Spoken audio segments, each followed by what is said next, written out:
Just how bad did The Flash flop? Why was it sold as the greatest superhero film ever? Did they know it sucked? Find out the who, what, when, and why behind this cinematic tragedy on today's episode of...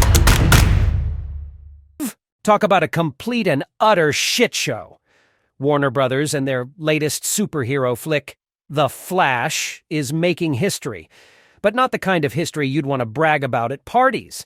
No, this is the kind of history that makes you want to crawl up your own butthole and never come out. After 3 weeks of what I can only imagine was a desperate scramble to get butts in seats, The Flash has earned the dubious honor of being the worst box office flop in superhero movie history.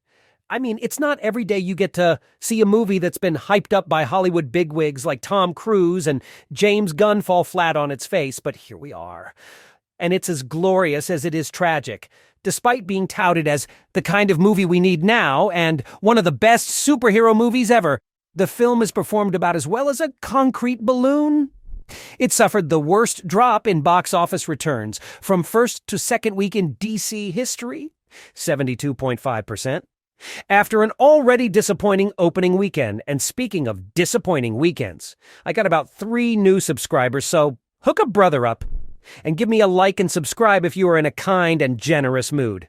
Speaking of numbers, oh, these ones are just delicious.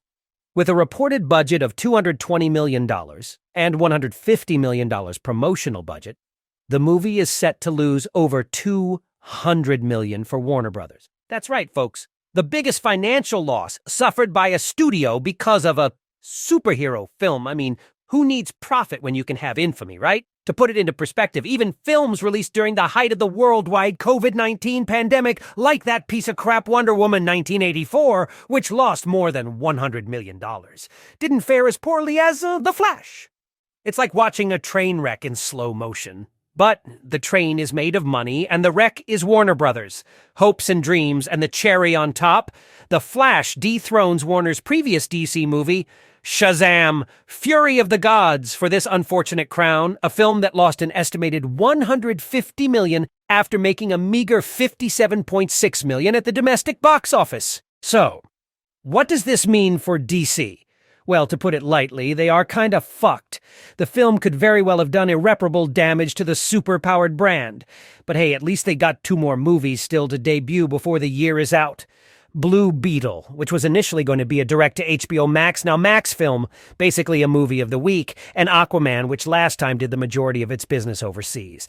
But let's face it, Jason Momoa is great and probably the best Aquaman we could dream of getting, but it is still Aquaman, a guy who talks to fish.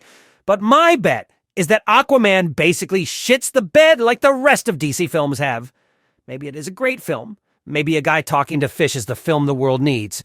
Maybe they'll manage to turn things around. Or maybe they'll just keep digging that hole. In the meantime, I'll be over here, Snapple in hand, eagerly awaiting the next installment in this saga of superheroic failure.